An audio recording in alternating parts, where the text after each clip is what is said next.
Hello and welcome to HK Citizen Podcast, and you're tuned in to our deep dive from This Week Unpacked.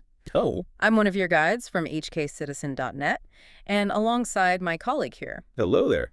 we're taking a stack of, well, really compelling news stories this week, a mix of UK and Hong Kong happenings, and we're going to unpack them for you. That's the plan. Giving you those important nuggets of knowledge, the insights. Think of it as your shortcut to being properly informed. Exactly. With hopefully a few surprising facts and maybe just enough humor along the way. Our mission really is to cut through all the noise. Help you understand not just what's going on, but why it actually matters. Connecting the dots. Precisely. And this week, goodness, we've got quite the range. From rather unusual animal escapes Ah, yes, the bears. to some pretty significant political shifts here in the UK. And then we'll pivot over to Hong Kong. Where we're seeing these profound cultural goodbyes alongside some, well, stark political realities. Yeah, so quite a bit to get through. Let's get stuck in, shall we? Okay, starting here in the UK then with a story that honestly sounds like something from a children's book. The Great Honey Heist. It does sound rather whimsical, doesn't it? It really does. Two European brown bears escaping a wildlife park. Yeah, quite large chaps, too, apparently. But while the name's amusing, the actual event has some serious sides to it. I bet. So this happened on June 18th, unnamed park, southern England. These two bears, we're talking around 300 kilos each. Wow. They found a weak spot in the fence. And where did they go? Straight for a storage shed full of honey. You couldn't make it up. A whole week's worth, I read. That's right. Luckily, they were safely recaptured by midday. No harm done to the public, thankfully. Still, I imagine the locals weren't exactly thrilled. Forget the honey, escaped bears are serious. Absolutely. The story went viral, but people like, Emma Wilson, a local resident, voiced real concerns. Bears near roads, villages. It's worrying. And parents were calling for much stricter oversight. It's definitely reignited that whole debate about keeping large carnivores in captivity. Yeah, you hear groups like the Born Free Foundation raising concerns. Exactly. They jumped on this, criticizing enclosure conditions, talking about habitat design, animal safety, psychological well-being. All valid points. So how did the park handle this sticky situation? Well, they issued an apology pretty quickly, launched an internal investigation. Standard procedure, I suppose. Pretty much. The early findings point to heavy rain weakening the fence, but crucially, they also mentioned budget constraints limiting maintenance. Ah, the money aspect. That often comes up. It does. They've pledged repairs, a full safety audit with BIZ, that's the British and Irish Association of Zoos and Aquariums lending support. Is this a one-off or part of a bigger picture? Well, that's the thing. It's not entirely isolated. Remember the wolf escape in Berkshire back in 2023? Oh, yeah, I do remember that. It highlights these ongoing issues: aging infrastructure, rising costs hitting wildlife parks across the UK. DEFRA's been notified, of course. Department for Environment, Food, and Rural Affairs. Yep. They'll oversee an independent inspection. Could mean fines or even closure if standards aren't met. So it's more than just escaped bears having a feast. Right. It's about the viability and ethics of these places. Precisely. Financial vulnerability, the whole ethical debate. Ooh. It's all wrapped up in this one rather strange incident. Okay, let's shift from animal pressures to human ones. The UK job market for recent graduates. It sounds pretty dire. It really is a crisis point. And quite worrying for the UK's future talent pipeline, How bad are we talking? Well, figures show up to 120 applicants for a single graduate vacancy. 120, blimey. Yeah, and youth unemployment, that's 18 to 24-year-olds, hit 12.5% early this year. That's up from 10.8% in 2023. That's a significant jump. It is. And you hear these stories, like Caitlin Morgan, 22, history graduate from Bristol, sent over 60 applications. 60. And she feels, in her words, overqualified for basic jobs or told I lack practical experience. The classic catch-22, the experience paradox. Exactly that. Can't get a job without experience. Can't get experience without a job. So what's driving this, especially for, high achievers, people with good degrees? Several things, really. First, just sheer numbers. Over half of young people now have degrees. It's incredibly competitive. Right. More supply. Then there's a big skills mismatch. Universities aren't always churning out graduates with the skills employers actually need right now. Data science, AI, green tech. You're lagging behind. Arguably, yes. Plus, economic pressures mean SMEs, Small and medium businesses, who usually hire a lot of grads, are cutting back. And the experience thing, unpaid internships. That's a huge part of it. Unpaid internships obviously favor wealthier candidates who can afford to work for free. It just locks others out. So what's the sort of human cost of all this, beyond the economics? It's immense. You've got 68% of graduates reporting anxiety or depression linked to the job hunt. That's shocking. It is. And 45% taking jobs. They're overqualified for retail, hospitality, just to pay the bills. We heard about Sarah Khan, Oxford postgraduate, working part-time in a cafe. It must be incredibly demoralizing. Absolutely. And society risks creating this lost generation of talent. The UK is actually falling behind European neighbors on graduate employment. Is anything being done? Government schemes? Well, there's a 10 million graduate career mentoring scheme, but many say it's just not enough. The apprenticeship levy tries to push non-degree routes. But critics want more radical changes. Yeah, calls for subsidized internships, proper skills boot camps. Universities need to integrate practical skills better.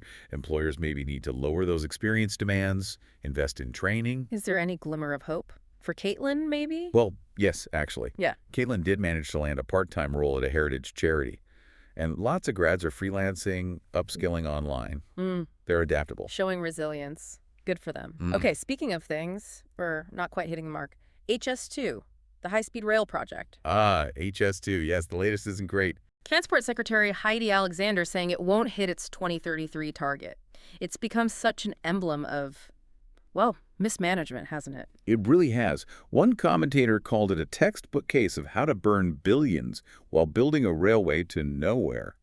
Quite damning. Ouch. And it's not just the money, is it? It's about trust, about how the UK handles these massive infrastructure projects. Planning, political shifts, costs spiraling. Raises big questions about getting major projects done in constrained times. Absolutely.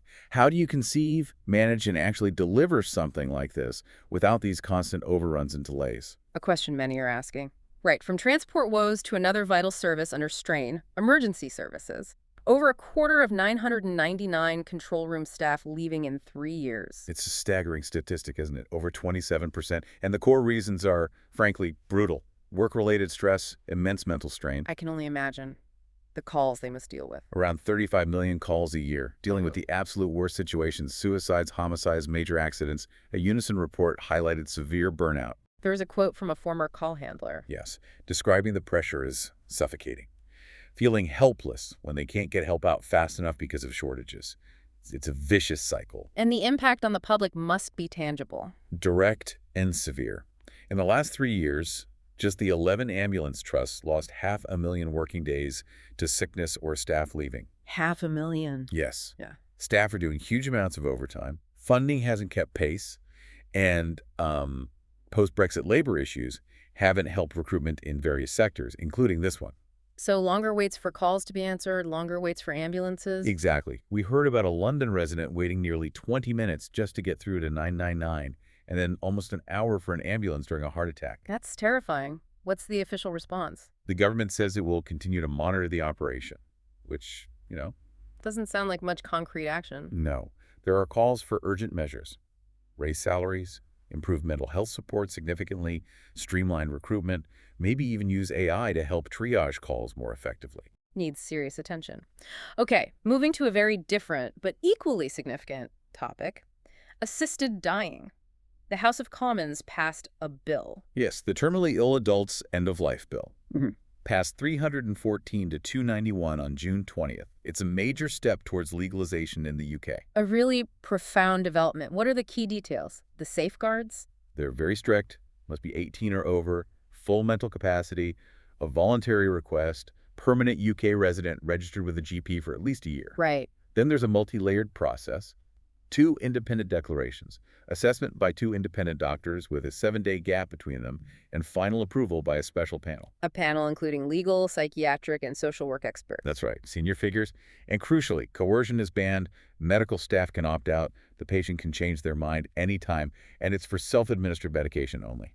Not euthanasia. Correct. Yeah. A clear distinction. But it's hugely controversial, obviously. Strong feelings on both sides. Absolutely. Opponents like the Not Dead Yet UK campaign worry about vulnerable people feeling pressured, especially if NHS resources are tight. Gordon Brown warned about shifting societal attitudes toward the elderly or disabled. The Royal College of Psychiatrists also opposed it, concerned about patients with treatable mental health issues. But supporters argue the scope is very narrow. Yes, they stressed it's only for terminally ill adults with 6 months or less to live. Excludes those with disabilities or mental illness if they're not terminally ill. And public support is high, around 73%. So it reflects a big shift in public opinion, really. Definitely. It shows how the UK is grappling with end-of-life choices, perhaps aligning more with trends we've seen elsewhere. How does it compare internationally? You mentioned Oregon. Yes, it's modeled closely on Oregon's 1997 Act, which is quite narrow. Assisted dying is about 0.4% of deaths there. Very different from, say, the Netherlands. Where it's broader. Much broader. Legalized in 2002, includes non-terminal conditions, even extended to children aged 112 last year. Canada expanded its MAID law too. Switzerland's had assisted suicide since 1942, open to foreigners, no terminal illness needed. And the Isle of Man recently? First part of the British Isles, yes. Yeah. Approved for residents with 12 months or less to live. So this UK bill now goes to the House of Lords. If approved, may be implemented by 2029. A long road ahead still. Okay, from life and death to legacy, the Queen Elizabeth II memorial designs, shortlisted, unveiled. Lord Foster's proposal sounds quite grand. It does indeed. Planned for St. James's Park, near Buckingham Palace, aiming for completion in 2027, the 75th anniversary of her accession. A fitting tribute, many would say, to a 70-year reign. Yes, intended as a symbol of unity.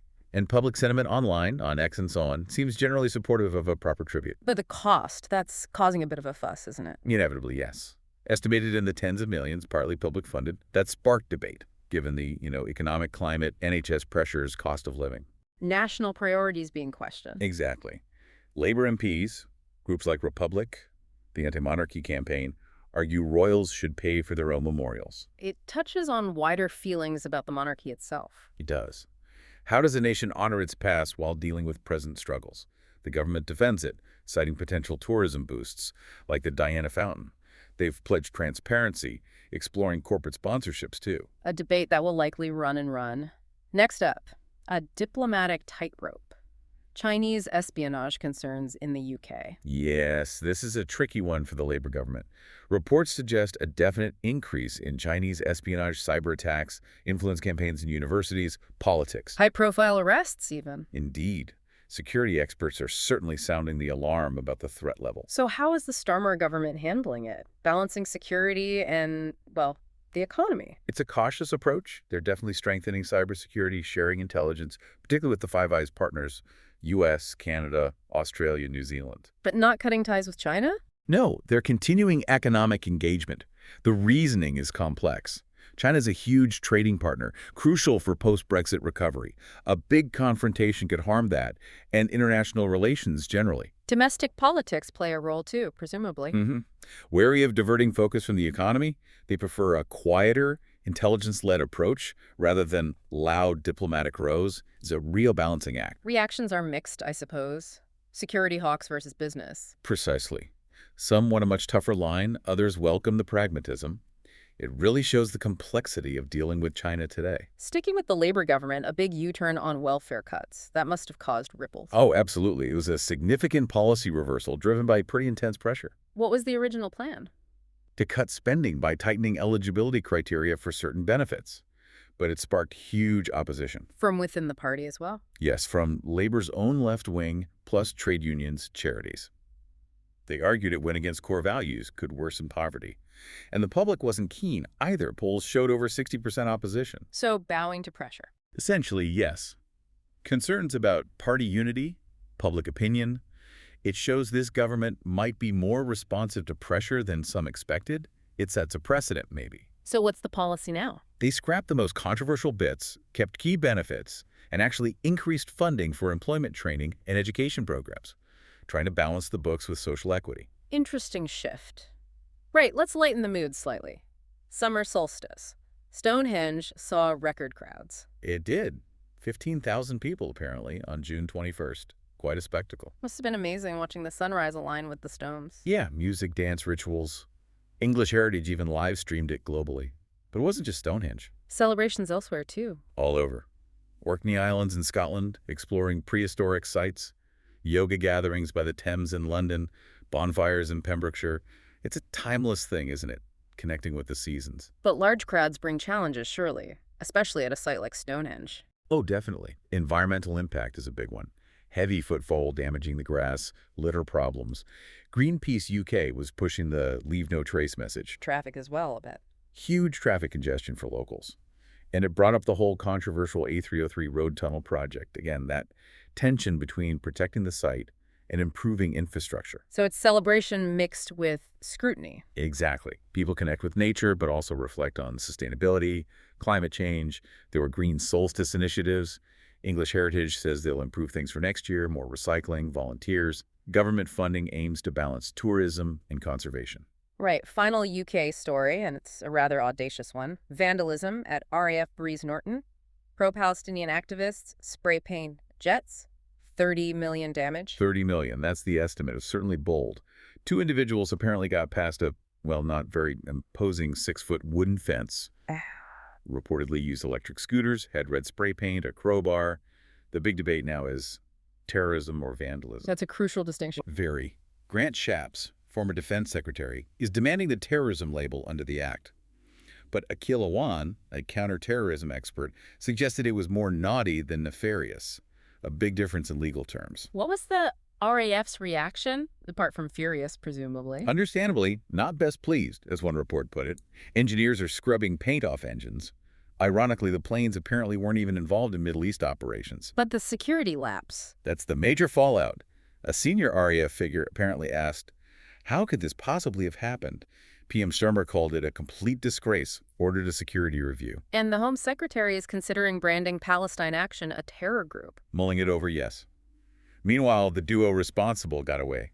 Thames Valley police are investigating. It really exposes vulnerabilities and sparks those difficult debates about protests, security, and what constitutes terrorism. Okay, quite a tour of UK issues. Let's shift our focus now to Hong Kong.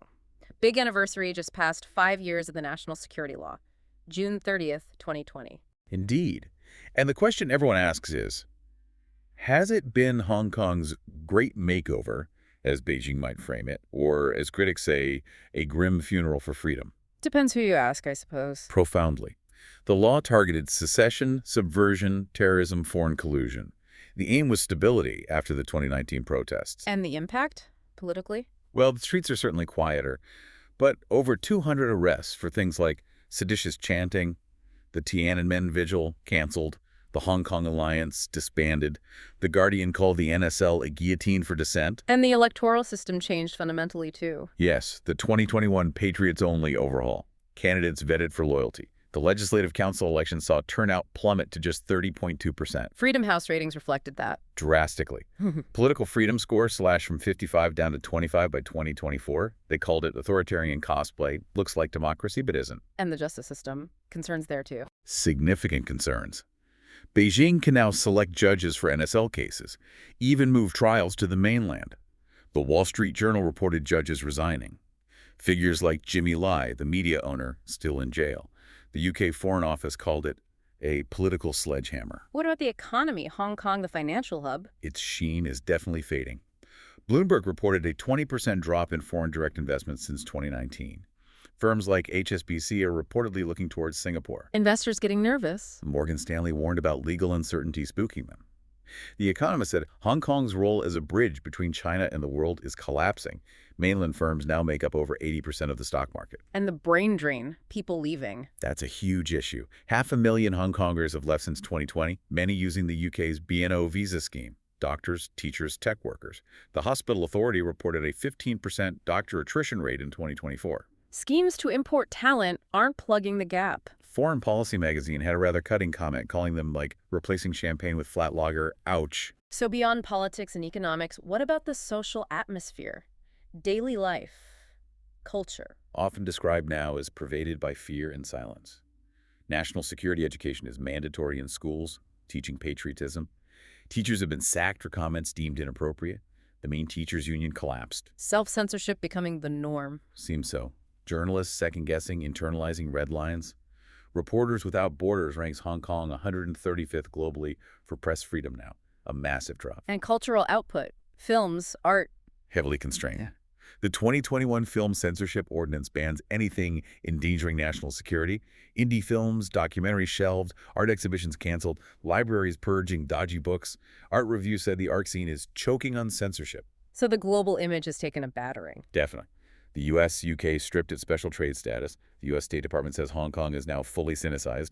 Extradition treaties ditched by the EU, Canada. Its soft power is tied to Beijing's leash. It's a profound transformation. A very different Hong Kong 5 years on. Okay, on a more poignant cultural note from the city, the passing of Chua Lam, the last of Hong Kong's four talents. Yes, truly the end of an era. Chua Lam, or Choi Lam, passed away peacefully on June 25th, aged 83.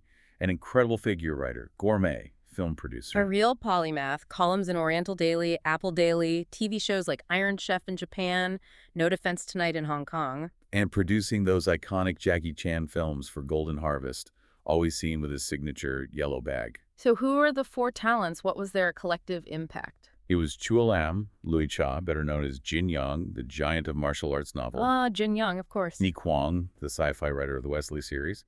And James Wan, the musical genius, cantopop hits, film scores, a legend. And they were all friends, shaped Hong Kong culture. Close friends, yes. Yeah. All migrated to Hong Kong after 1949.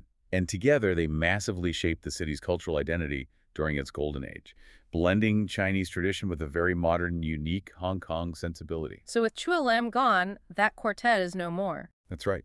James Wong died in 2004, Jin Young in 2018, Ni Kuang in 2022, and now Chua Lam. Their legacies are immense, though.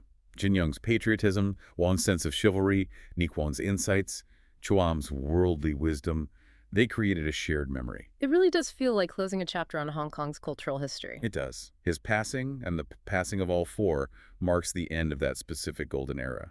It raises questions about how that incredible creative legacy will endure, how it evolves under these new realities we just discussed. As we wrap up then, it strikes me how both the UK and Hong Kong in very different ways are navigating such huge shifts, adapting to new political realities, grappling with economic challenges, balancing past and future. Change is everywhere. It really is the constant theme, isn't it? It makes you think, doesn't it? How does a society honor its past, its identity, while forging a path forward into what often feels like a very uncertain future? What endures? That's a profound question to ponder.